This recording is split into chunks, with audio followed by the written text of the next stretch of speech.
अस्सलाम friends, agriculture online के साथ मैं हूं फ़रूक एजाज़। और आज की वीडियो में हम बात करने जा रहे हैं, जैसा कि आप सब जानते हैं कि पाकिस्तान में भांग की काश्त का आगाज़ हो चुका है और प्रोफेसर डॉक्टर रहमतुल्लाह कुरैशी साहब हमारे साथ मौजूद हैं।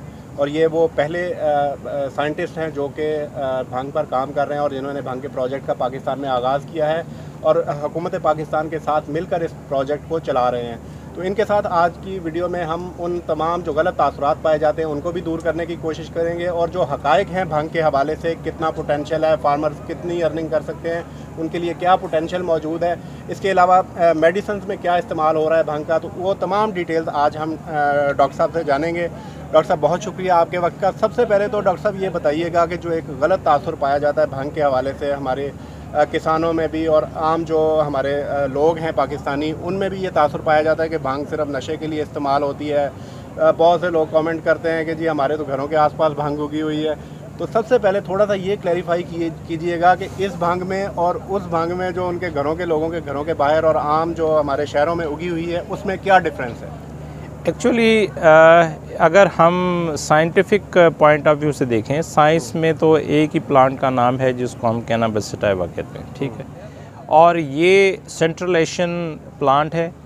इसमें हुआ ये था कि स्टार्ट में देखा जाए तो हमारी जो हिस्ट्री है, अगर इंडो पाक की हिस्ट्री है, कोई 1000 साल से इस पौधे का इस्तेमाल हो रहा है। चाइना, इंडिया, पाकिस्तान, इन रीजन में इस टेरिटरी में काफ़ी यूज़ है।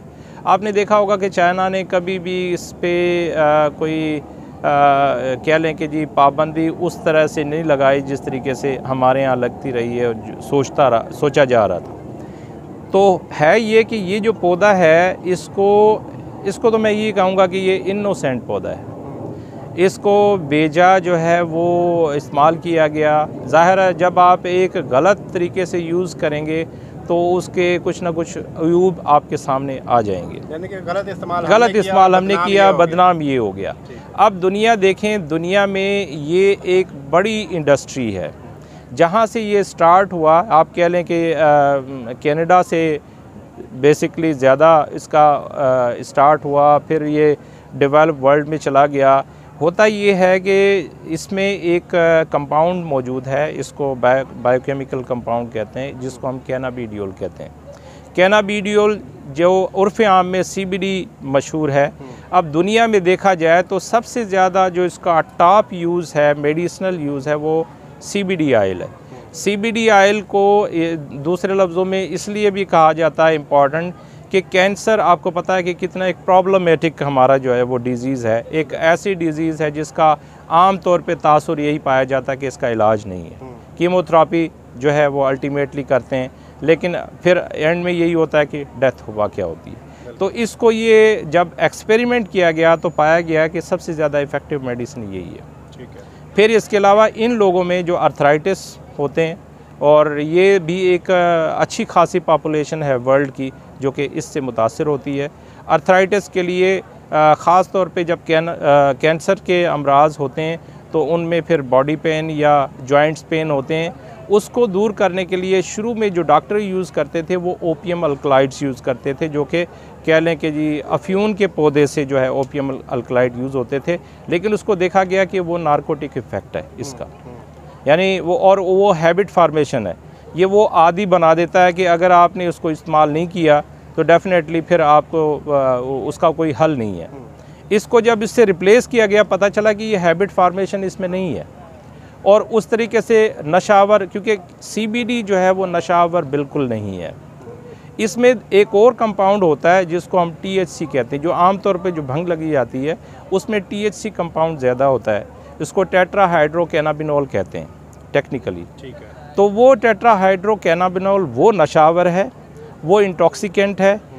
अल्दो के इस वक्त आप देख लें कि UK की जितनी स्ट्रेन है वो इस पे बिलीव करते हैं कि कुछ पोर्शन इसकी THC जो है मेडिसिनल प्रॉपर्टी के लिए इम्पॉर्टेंट है, अल्दो के वो उस तरीके से नशा पैदा नहीं करता। अगर CBD ऑयल ज़्यादा है और इसका रेशो कम है तो वो कभी भी नशावर के तौर पे बिहेव नहीं करता। ठीक है। अब आ जाएँ अपनी बात कि हमारे यहाँ जो लगा हुआ है ज़्यादातर है यही कि उस पौधे को ये एक लाइट इंटेंसिटी को टॉलरेट नहीं करता। जब भी जैसे ही लाइट की एक ऑप्टिमम लेवल से एक्सीड कर जाए, फिर इसके अलावा इसमें असल में ये बात है कि ये इसमें मेल और फीमेल प्लांट सेपरेट होते हैं, ठीक है, इस पौधे में। ठीक है। तो इसकी जो असल जो इसकी क्या लें कि टेक्निकल जो चीज़ है वो ये है कि इसको सीड फार्मेशन से पहले आपको हार्वेस्ट करना है। ठीक है। अगर इसको पोलन इसने क्रॉस कर दिया, यानी कि मेल प्लांट से पोलन निकलते हैं और जो उससे क्रॉस करने के बाद सीड फार्मेशन हो जाता है। सीड बनने से पहले और क्रॉस से पहले आप इसको अपनी अगर खुराक सही दें जो उसकी ज़रूरत है, उसके लिए एक स्पेशल जो है वो फर्टिलाइज़र्स हैं, ठीक है, उसको दिया जाता है और फिर वो उसको क्रॉस से भी बचाया जाता है। ठीक है। उस सूरत में ये सिर्फ़ और सिर्फ CBD ऑयल ही प्रोड्यूस करेगा ये पौधा। तो अगर क्रॉस कर जाता है तो फिर क्रॉस कर जाता है तो फिर वो नशावर बन जाता है। अच्छा, अगर क्रॉस हो जाता है तो वो नशावर हो जाता है। और दूसरी बात ये है कि आमतौर पे जो बाहर जो भंग लगी हुई होती है उसमें कोई रेशो है प्लांट्स में, कोई 99% जो है वो मेल प्लांट होते हैं और 1% वो फीमेल प्लांट होते हैं। ठीक है। जिस वक्त वो क्रॉस हो जाता है तो फिर THC में भी प्रोड्यूस हो जाता है। जो मेल प्लांट है उसमें वैसे भी नशा नहीं है, उसमें भी फीमेल प्लांट में ही नशा होगा। ठीक है। मेल प्लांट में नशा नहीं होगा।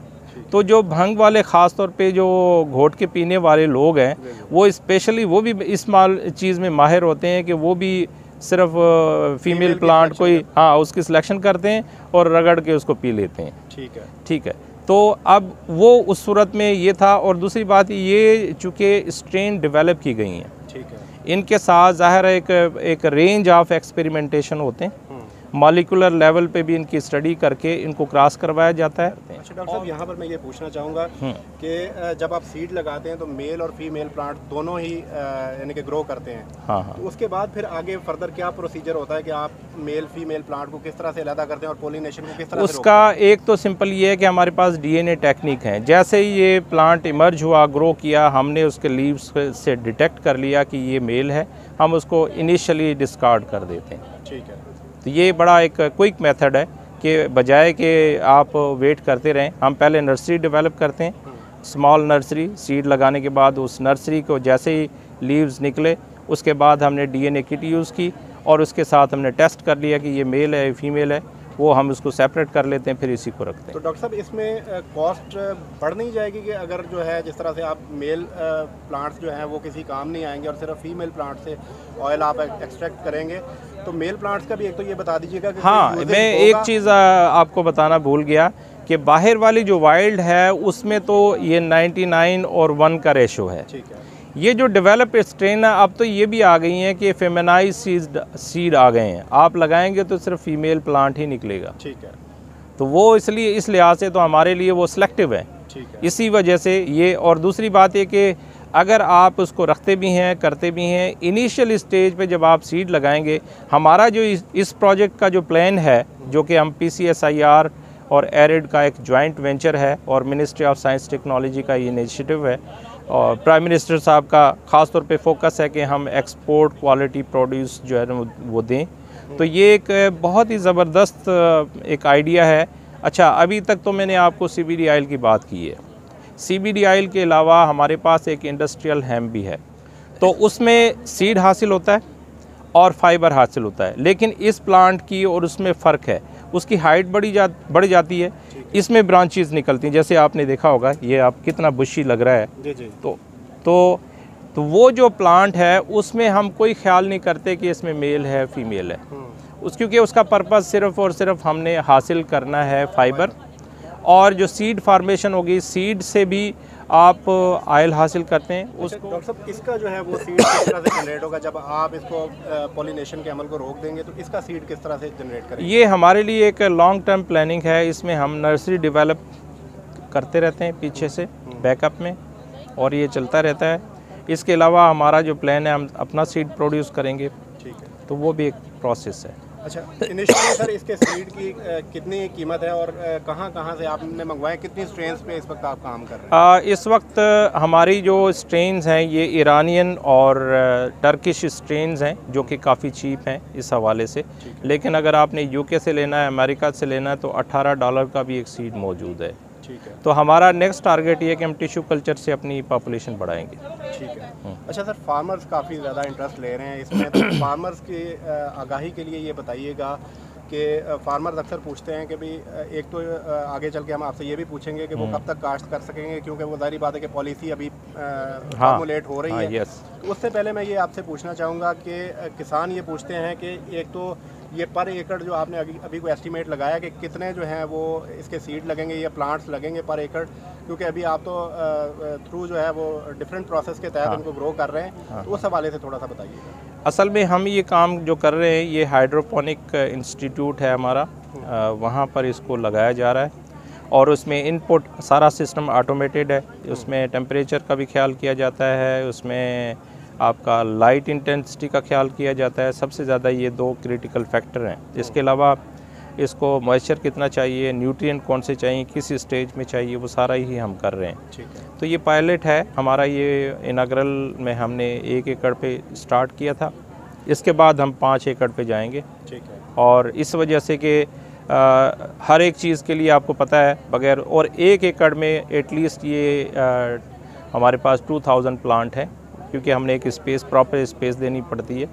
तो उसके मुताबिक ये, हाँ, जहाँ तक ताल्लुक़ है आपकी प्रोडक्शन का, तो जो इंटरनेशनल जो फिगर्स हैं और इंटरनेशनल जो उसकी प्रोडक्शन है वो 1 एकड़ से कोई हम 10 जो है वो लीटर ऑयल हासिल कर सकते हैं। ठीक है। जो कि तकरीबन $10,000 का 1 लीटर ऑयल। प्लांट पॉपुलेशन कोई बता सकते हैं आपके 1 एकड़ में कितनी प्लांट पॉपुलेशन इंटरनेशनली जो है? ये CBD पर्पज़ के लिए तो 2000 प्लांट चाहिए। ठीक है।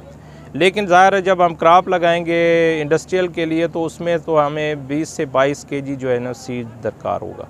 ठीक है। हाँ, उसकी पॉपुलेशन बढ़ेगी क्योंकि हमें तो सिर्फ फाइबर वहाँ चाहिए होता है। ठीक है जी। तो इसका सर हाई वैल्यू क्रॉप है, तो इसका पोटेंशियल क्या देख रहे हैं? मैं ये समझता हूँ कि अगर आप देख लें, रफ़ एस्टीमेट है कि 1 एकड़ से कोई 1.25 करोड़ से 1.5 करोड़ रुपया यानी इनकम हासिल होती है CBD ऑयल की मद में। ठीक है। वैसे देखा जाए तो इस प्लांट का कोई भी पार्ट यूज़लेस नहीं है।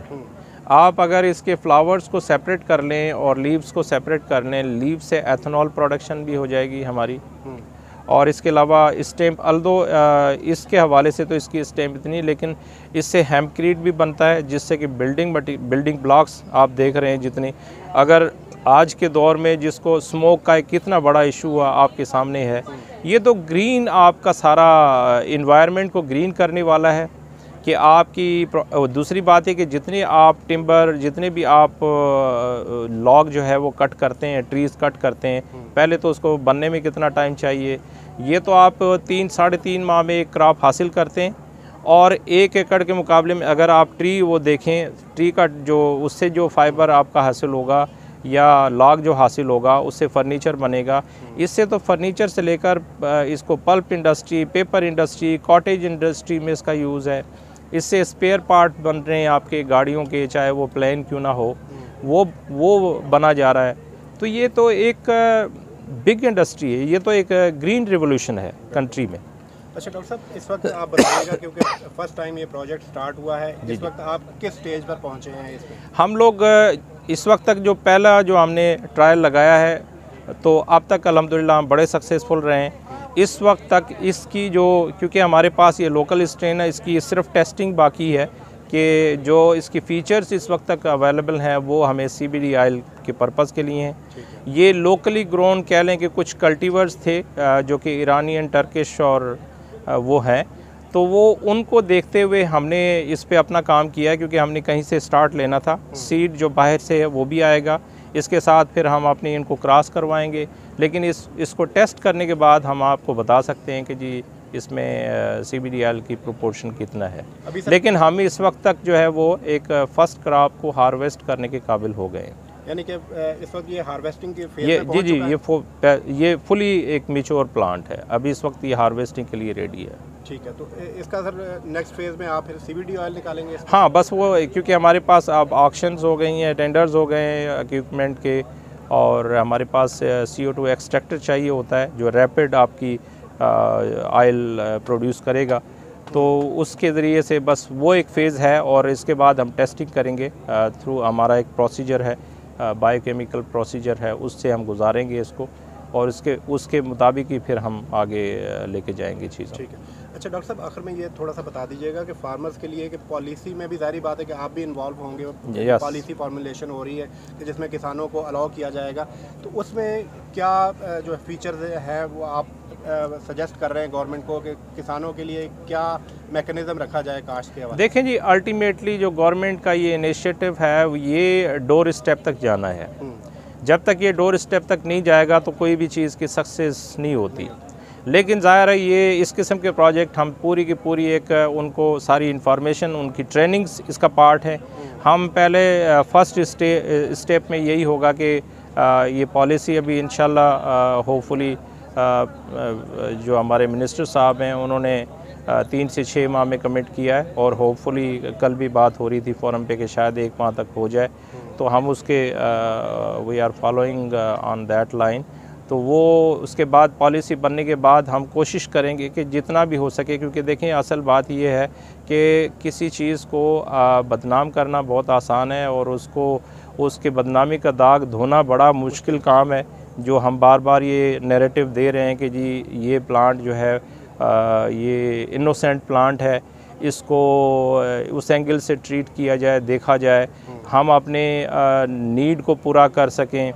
जहाँ तक नशावर चीज़ों की ताल्लुक़ है तो जब हम इसको श्योर कर रहे हैं, इसमें ज़ाहिर एजेंसी सारी इन्वॉल्व हैं कि हम उसको हर एक चीज़ को, हर स्टेप को प्रॉपरली केयरफुली डील किया जाएगा। चूँकि ये भी जो यूनिवर्सिटी है गवर्नमेंट यूनिवर्सिटी है, ये किसी प्राइवेट उसमें नहीं है, तो हमारे इंटरेस्ट ये हैं कि हम नेशन के लिए काम कर रहे हैं, और उसके लिए हम ना सिर्फ ये कि रूल्स को हम रिलैक्स करने की कोशिश कर रहे हैं, क्योंकि इस से रिलेटेड हमने दोनों चीज़ों को साथ लेके चलना है।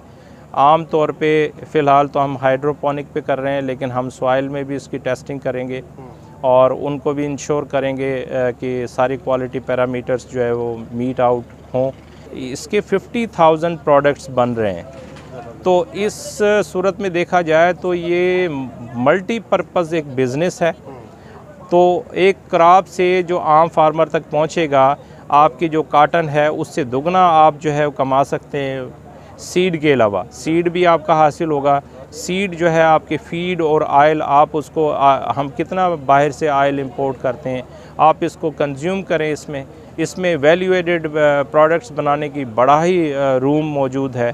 तो मैं समझता हूँ कि ये एक बड़ा अच्छा स्टेप है, और ये क्रेडिट ज़ाहिर है मौजूदा गवर्नमेंट को जाएगा कि उन्होंने इसको लॉन्च किया, और हम इंशाल्लाह अपनी पूरी एनर्जी के साथ इसमें हमारे जो है वो स्टूडेंट इन्वॉल्व हैं, MPhil PhD स्टूडेंट इस पे काम कर रहे हैं। ज़ाहिर है अल्टीमेटली हम अपनी इस जनरेशन को ट्रेन कर रहे हैं ताकि वो आगे इंडस्ट्री में अपना रोल प्ले कर सकें। बहुत शुक्रिया डॉक्टर साहब, आपके वक्त का। डॉक्टर साहब ने बहुत ही डिटेल में शेयर किए हैं तफसीलात, और जिस तरह से डॉक्टर साहब ने कहा कि हमने भांग के पौधे को बदनाम तो कर दिया, लेकिन इस बदनामी के दाग को इस वक्त धोने की ज़रूरत है। और मज़ीद भी डिटेल्स अगर आपको कुछ चाहिए हो तो आप कमेंट सेक्शन में पूछ सकते हैं। हम कोशिश करेंगे कि डॉक्टर साहब से वो डिटेल्स लेकर आपके साथ शेयर की जा सकें। नेक्स्ट वीडियो तक के लिए इजाज़त दीजिए। अल्लाह हाफ़िज़।